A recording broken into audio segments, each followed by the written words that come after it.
নমস্কার, শম্পার রান্নাঘরে আপনাদের সবাইকে স্বাগত। আজ আমি আপনাদের জন্য একটি দুর্দান্ত স্বাদের রেসিপি নিয়ে হাজির হয়েছি। সাবুর পোলাও। নিরামিষে যারা নিরামিষ খান অথবা যারা পুজো আর্চাতে উপোস করে থাকেন কিংবা যারা একাদশী করেন তাদের জন্য এই রেসিপিটি কিন্তু খুবই উপকার দেবে। দেখুন কত সুন্দর হয়েছে, খেলেও পেট ভরে আর খেতেও কিন্তু অসম্ভব সুস্বাদু হয়। দেখুন কত সুন্দর, কিন্তু গরম গরম খেতে হবে। যারা একাদশীর দিনে সারাদিন উপবাস করে থাকেন বা একঘেয়ে রুটি লুচি খেতে যাদের ভালো লাগে না, তারা কিন্তু এই সাবুর এই পোলাওটি তৈরি করে অনায়াসে খেতে পারেন, কিংবা উপোসের দিনেও খাওয়া যায়। নিয়েছি মোটা দানার সাবু, ঘন্টা দুয়েক কিন্তু আমি ভিজিয়ে রেখেছি। সবগুলো সাবু একদম নরম হয়ে গেছে দেখুন, তবে বারবার নেড়ে দিতে হবে যাতে সাবুগুলো পুরোই নরম হয়ে যায়। গাজর নিয়েছি, আলু নিয়েছি একটা বড় সাইজের ডুমো করে, ক্যাপসিকাম নিয়েছি ধনেপাতা কুচি, নিয়েছি গোটা গরম মশলা, নিয়েছি কাঁচা লঙ্কা কুচি, দুটো কাঁচা লঙ্কা আমি কুচিয়ে নিয়েছি, আদার জুলিয়ান, স্বাদ মতো লবণ, আর নিয়েছি চিনে বাদাম, আর দেব স্বাদ মতো চিনি, সাদা তেল। এই হলো এই সাবুর পোলাওয়ের উপকরণ। এছাড়া 1 চিমটি হিং আমি এখানে দেব। বাদামগুলো প্রথমে ভেজে নিচ্ছি। তেল কিন্তু আমি এখানে 1 টেবিল চামচই ব্যবহার করেছি। আপনারা যে যার পরিমাণ বুঝে বেশি কম করবেন। সব কিছুই ঝাল, নুন, মিষ্টি সব কিছুই আপনারা আপনাদের পরিমাণ বুঝে কম বেশি করবেন। বাদাম ভেজে আমি তুলে নিয়েছি। সেই তেলের মধ্যেই গোটা জিরে ফোড়ন দিয়ে দিলাম।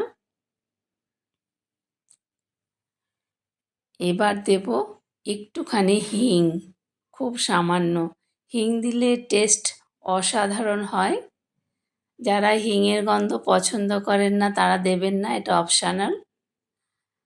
আমার হিঙের গন্ধ ভালো লাগে। দিয়ে দিলাম গোটা গরম মশলা, এখানে এলাচ লবঙ্গ দিয়েছি, দারচিনি কিন্তু আমি দিইনি। আপনারা দারচিনিও দিতে পারেন। আদার জুলিয়ান, আমি 1.5 ইঞ্চি মতো আদা এইরকম জুলিয়ান করে কেটে নিয়েছি। একটা আলু নিয়েছি, একটু বড় সাইজের, নাও দিতে পারেন আপনারা, কোনো ব্যাপার না। এবার আলুটা, শক্ত সবজিগুলো আগে দেব। আলু আগে দিয়ে দিলাম। আলু একটু ভাজা ভাজা হয়ে আসলে দিয়ে দেব গাজর। একটা গাজর নিয়েছি আমি, ছোট ছোট করে কেটে নিয়েছি। এইবার দিয়ে দিলাম গাজরগুলো।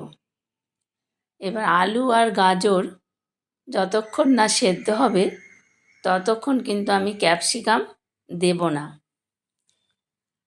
বন্ধুদের কাছে অনুরোধ, সম্পূর্ণ ভিডিওটি দেখবেন, লাইক কমেন্ট ও শেয়ার করবেন।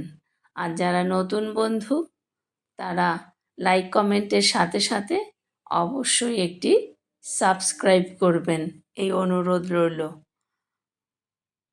স্বাদ মতো লবণ দিয়ে দিলাম, কারণ লবণ আগে দিলে কি হয়, সবজিগুলো তাড়াতাড়ি নরম হবে।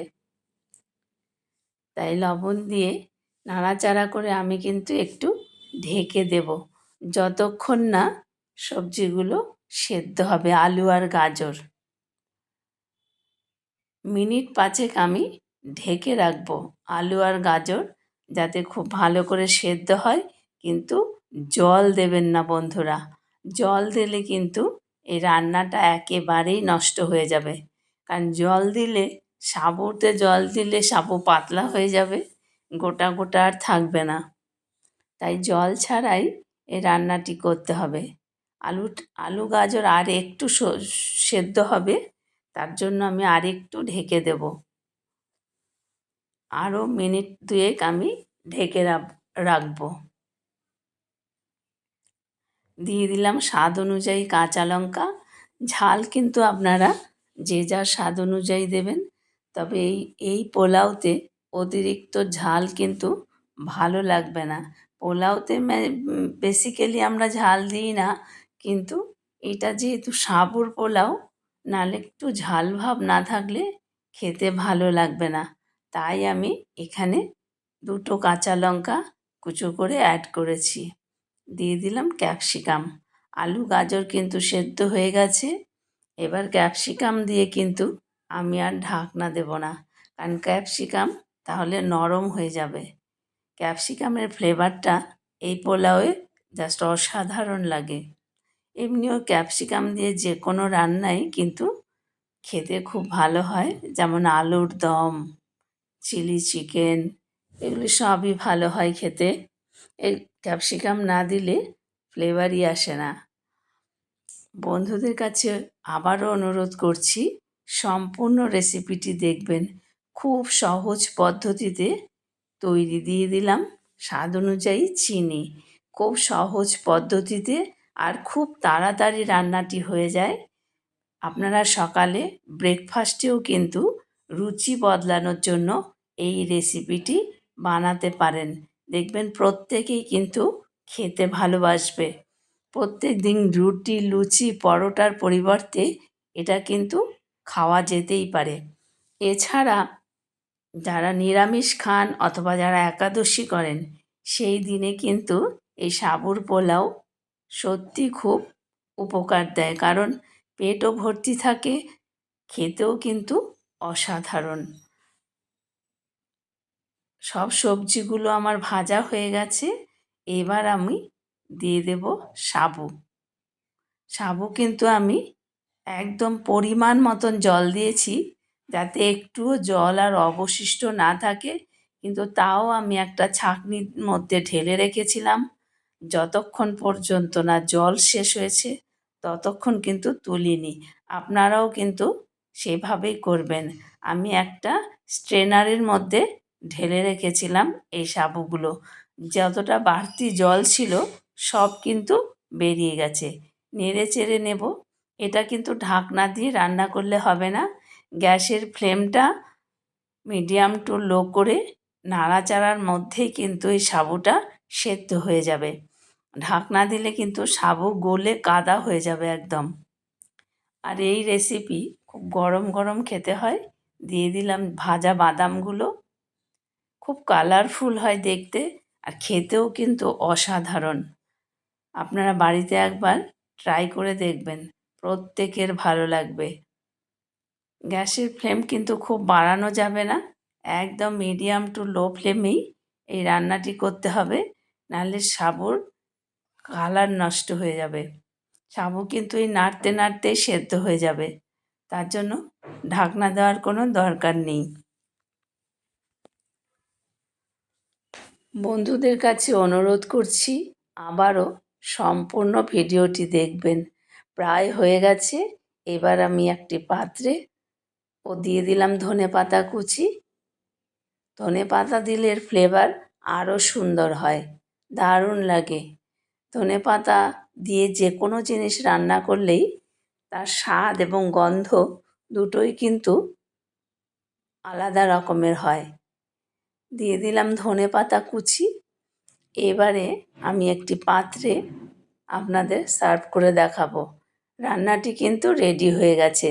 কত তাড়াতাড়ি একটি খাবার তৈরি করা যায়, এই রান্নাটি না করলে কিন্তু বুঝতেই পারবেন না। দেখুন কত সুন্দর কালারফুল দেখতে লাগছে। এবার আমি একটি পাত্রে আপনাদের সার্ভ করে দেখাচ্ছি। দেখুন কত সুন্দর লাগছে দেখতে। খেতেও সাবুগুলো কিন্তু একেবারেই ঝরঝরে রয়েছে। আমরা কিন্তু সকালবেলা ব্রেকফাস্টে এই রেসিপিটি খেয়েছিলাম। অপূর্ব হয়েছিল খেতে, এবং মাঝে মাঝেই তৈরিও করি এই সাবুর পোলাও। পেটও ভর্তি থাকে অনেকক্ষণ, খেতেও কিন্তু অসাধারণ। দেখুন কত সুন্দর হয়েছে। আপনারা বাড়িতে একবার অবশ্যই ট্রাই করবেন, দেখবেন প্রত্যেকের ভালো লাগবে এই আশা করি। তৈরি হয়ে গেছে, সম্পূর্ণ ভিডিওটি দেখবেন। লাইক কমেন্ট শেয়ার করবেন। নতুন বন্ধু যারা আছেন লাইক কমেন্টের সাথে সাথে একটি সাবস্ক্রাইব অবশ্যই করবেন। দেখুন কত সুন্দর, আপনারা বাড়িতে অবশ্যই একবার ট্রাই করে দেখবেন। আপনারা সকলে ভালো থাকবেন, অপেক্ষা করবেন আমার নতুন রেসিপির জন্য।